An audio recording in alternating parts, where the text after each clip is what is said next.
इतिहास लिखा है इसमें, कुछ खास छिपा है इसमें।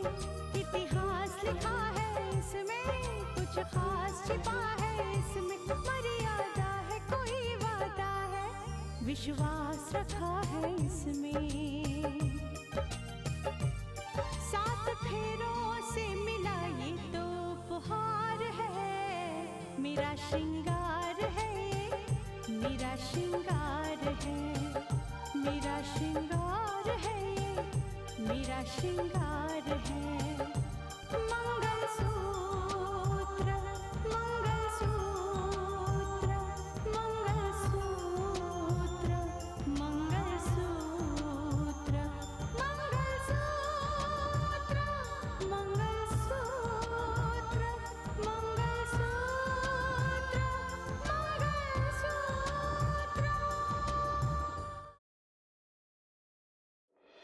ऐसा ही हुआ है चाची, वरना जज साहब चाहते तो अपने दामाद को रिहा कर सकते थे। तुम्हें माँ से साफ साफ कह देना चाहिए, घर के कामकाज तुमसे नहीं होंगे, बस। अच्छा बाबा, अब इस बात को यही खत्म करो ना। मैंने कहा ना, आई एम सॉरी। रितिका और मानस के बीच में पति पत्नी जैसा कोई संबंध नहीं है। रितिका के साथ जो कुछ भी हो रहा है, इस मसले में हमें सवाल उठाना ही पड़ेगा।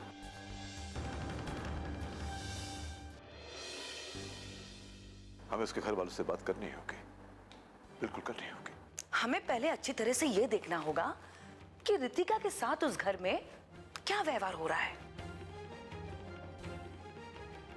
और वैसे भी अगर सास ही दुश्मन हो तो उस घर की बहू की हालत का अंदाजा तो लगाया जा सकता है।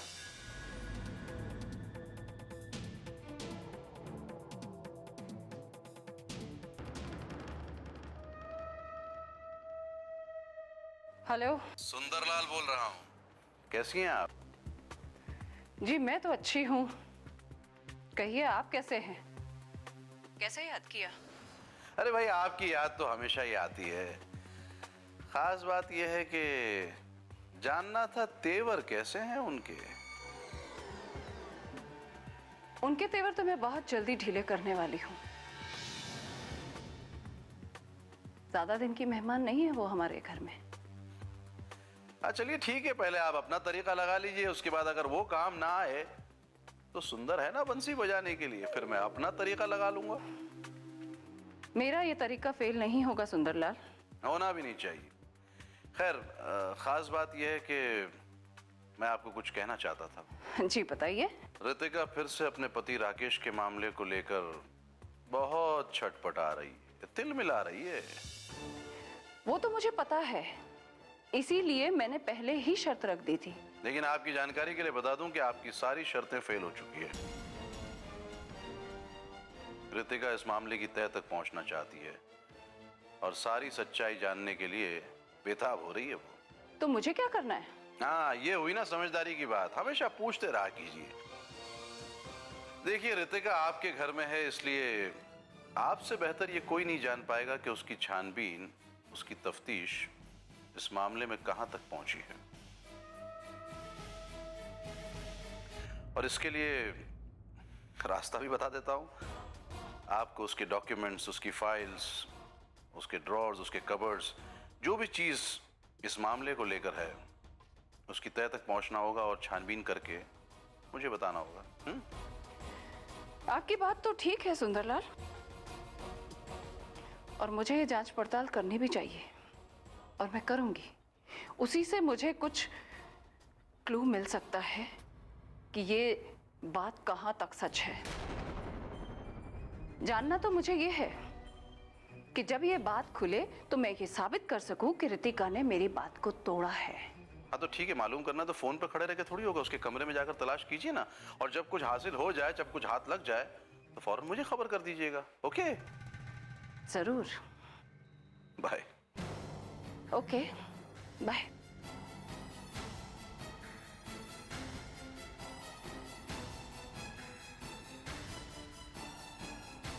बाय नहीं, अगर उसकी तफ्तीश आगे बढ़ी ना तो हाय हाय करते रह जाओगे।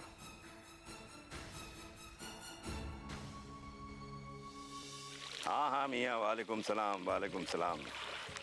और सुनाइए, सब खैरियत से तो है? लेकर आए उन्हें? सच पूछिए तो हम आप ही का इंतजार कर रहे थे। एक बात आपसे कहें, जब से हमने उनके दीदार किए हैं ना, हम तो दीवाने हो गए हैं उनके। हाँ हाँ भाई, आ रहे हैं, उनके दीदार करने आ रहे हैं भाई। देखो भाई, उन्हें समझाना और समझना ये आप ही का काम है। हाँ हाँ, शुक्रिया शुक्रिया। ठीक है, अल्लाह हाफिज।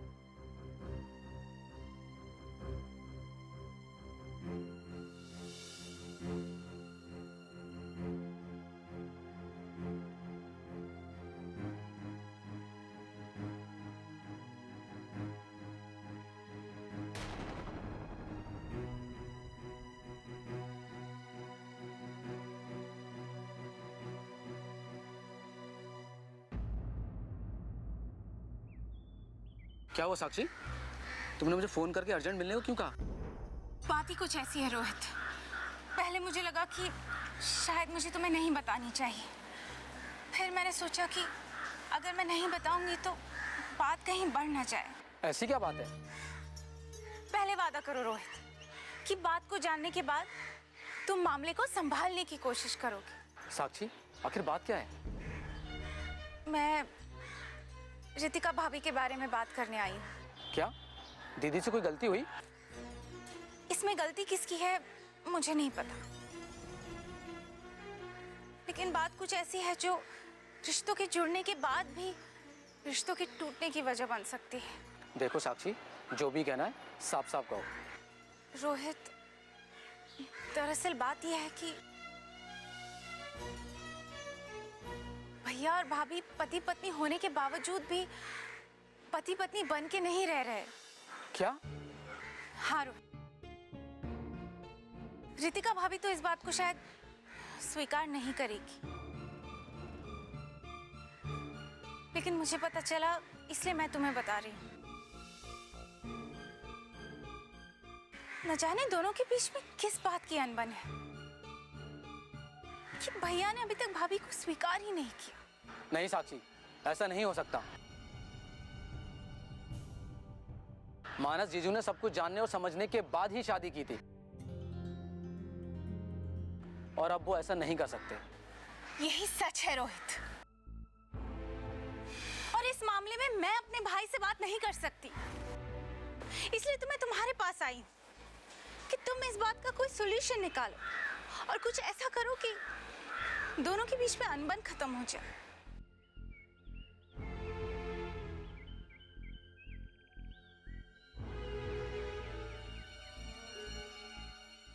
रोहित को हमने रितिका के घर उससे मिलने भेजा, लेकिन वो तो बाहर से ही चला आया। बेटा, तू एक काम करना, तू रितिका को मिलने के बहाने वहां चली जाना। मैं साक्षी को मिलने के बहाने भी जा सकती हूँ। वैसे भी साक्षी ने कई बार मुझे अपने घर बुलाया है। ठीक है बेटा, तू जाओ, और अपनी आंखें और अपने कान खुले रखना। उस घर के माहौल को समझने की कोशिश करना है। जी। और साक्षी तेरी दोस्त है, उससे पूछना कि क्यों इस तरह का व्यवहार किया जा रहा है रितिका के साथ। जी पापा। माँ, कोई फायदा नहीं है उसको वहां भेजकर।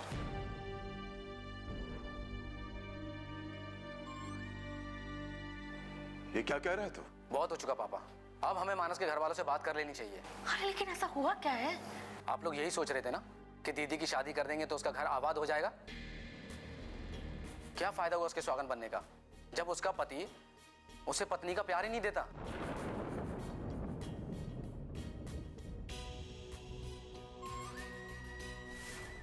क्या बकवास कर रहा है? ये सच है पापा, सच है ये। सिर्फ शादी करने से किसी की जिंदगी आबाद नहीं हो जाती। आज दीदी उस घर में रह तो रही है, लेकिन उसकी हालत मैं देख कर आया हूं। बेटा, लेकिन ऐसा कैसे हो सकता है? दीदी, रोहित कुछ सुनने के बाद ही ये दावा कर रहा है कि मानस ने रितिका को अब तक अपनी पत्नी कबूल नहीं किया है। हाँ, कल जिस तरह दीदी जी रही थी ना, आज भी उसी तरह जी रही हैं। ठीक कह रहे हो तुम रोहित। अगर तुम्हारी बात सच है तो बात तो फिर वही हुई कि रितिका का सिर्फ कपड़े का कलर बदल चुका है। वो आज भी सुहागन के सुख के लिए तरस रही है।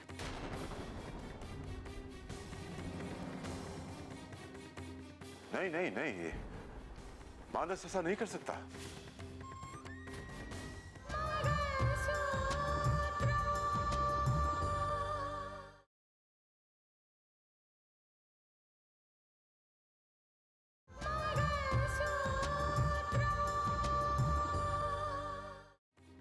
नहीं नहीं नहीं, ये मानस ऐसा नहीं कर सकता। अगर उसने ऐसा करना होता तो फिर वो शादी के लिए हाँ क्यों कहता? ये सवाल यहां नहीं, उस घर में उठाना चाहिए। हाँ पापा, अब ये पूछना जरूरी हो गया है। ठीक है, मैं वहां जाऊंगा और जगबीर जी से बात करूंगा कि उनके घर में ये क्या हो रहा है, और अगर हो रहा है तो ऐसा क्यों हो रहा है। नहीं, उस घर में उनसे बात करने कोई नहीं जाएगा।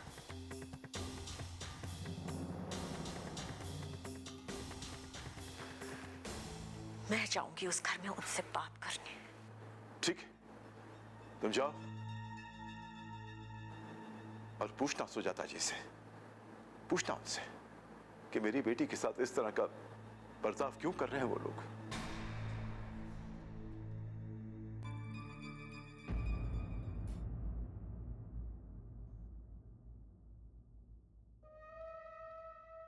इसी कमरे से अब उसके लिए कोई रास्ता निकालना होगा।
माँ, आप यहाँ? हाँ साक्षी, मैंने सोचा कि बहू का कमरा व्यवस्थित कर दूं। अब देखो ना, कमरा कैसा बिखरा पड़ा था। चादर तकिया बाहर बालकनी में था। अब चादर तकिया बाहर बालकनी में क्यों था?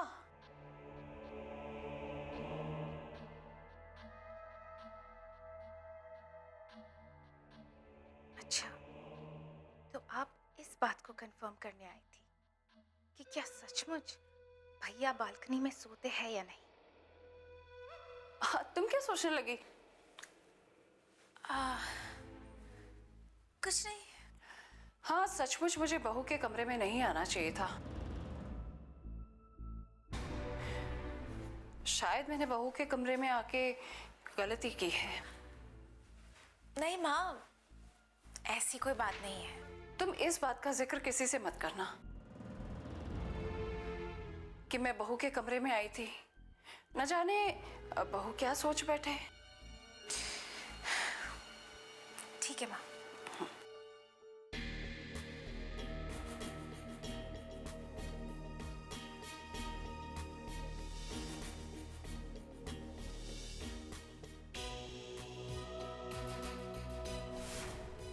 राकेश की तस्वीर लाने की उसने हिम्मत भी कैसे की।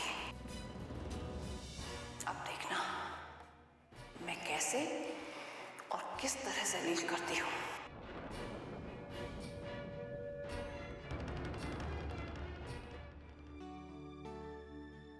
बेगम, रमीज और समरीन सो रहे हैं क्या अभी? क्या बात है, आज सुबह सुबह बच्चों की फिक्र कैसे होने लगी? अम्मा, बाप हूं उनका, बच्चों की खैरियत दरियाफ्त करना मेरा फर्ज है। अल्लाह का शुक्र है, आपको अपने फर्ज का एहसास तो है। Good morning dad. Very good morning बरखुरदार। अच्छा ये बताओ कि पढ़ाई कैसी चल रही है? जी बिल्कुल फर्स्ट क्लास। Very good. अम्मा, तुम ये हाँफ क्यों रहे हो? भरी जवानी में ये हाल है तो आगे क्या होगा? हमें देखो, हम ना तुम्हारी तरह मॉर्निंग वॉक करते हैं और ना जिम जाते हैं, और फिर भी चुस्त और तंदुरुस्त हैं। देखो देखो हमें। आप बिल्कुल दुरुस्त फरमा रहे डैड। मेरे फ्रेंड्स भी कहते हैं कि यार तुम्हारे पापा, तुम्हारे डैड तो इतने यंग दिखते हैं अभी तक। रमीज, इस तरह की बातें करके इनके जज्बों को परवान मत चढ़ाओ, वरना कौन जाने कब कोई तीसरी मुसीबत नाजिल हो जाए हम पर।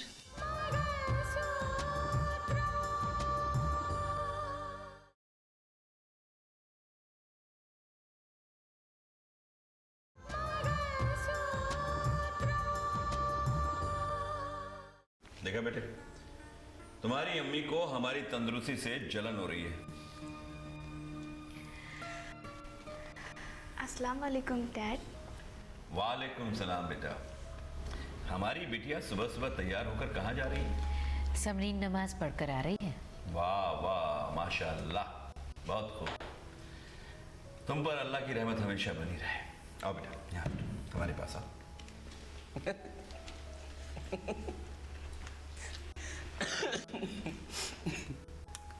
शर्म करो कुछ, इसे देखकर सीखो, सीखो कुछ। हंस रहे हो? डैड, ये नमाज फर्ज की अदायगी के लिए नहीं बल्कि अपने फायदे के लिए पढ़ रही है। मतलब? डैड, मैं ग्लैमर की दुनिया में जाना चाहती हूँ।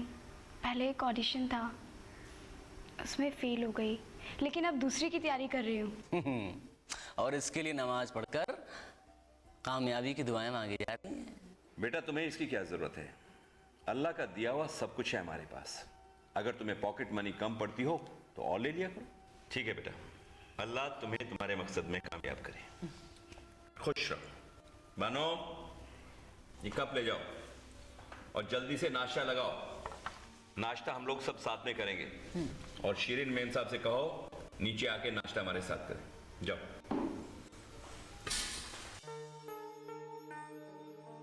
Good morning madam. Good morning.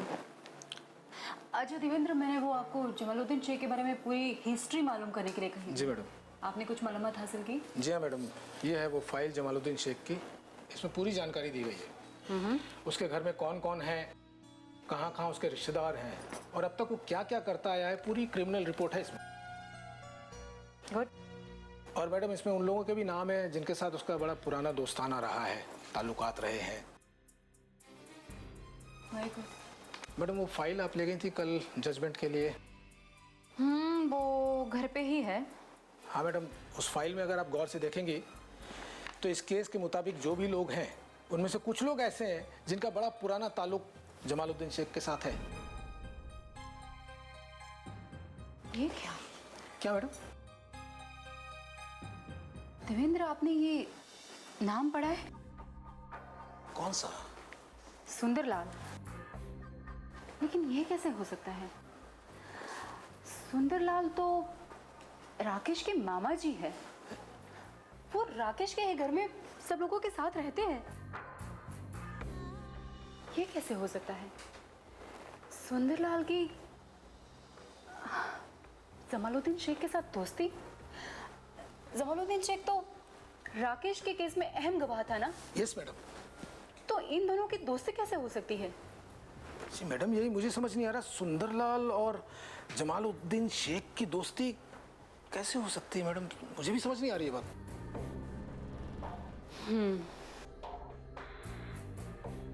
उलझन तो है, लेकिन इस उलझन को हम सुलझाएंगे। आखिर देखे तो जरा कि इन दोनों की दोस्ती की बुनियाद क्या है।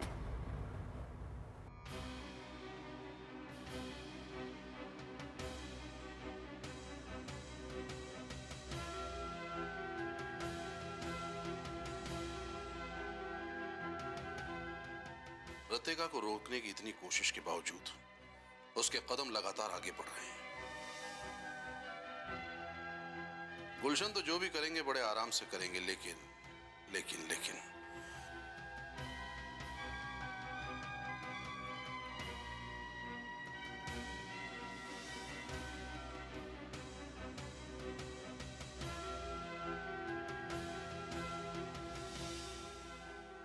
उसके पहले कहीं ऐसा ना हो कि रितिका सच्चाई तक पहुंच जाए और उसे रोकने का कोई रास्ता नजर ना आए।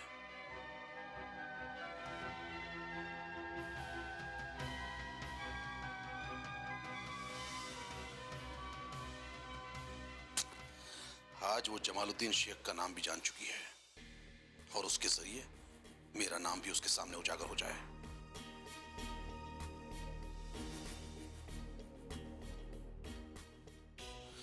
नहीं नहीं नहीं नहीं, मुझे जमालुद्दीन शेख को समझाना होगा, उसे किसी भी हालत में सतर्क करना होगा।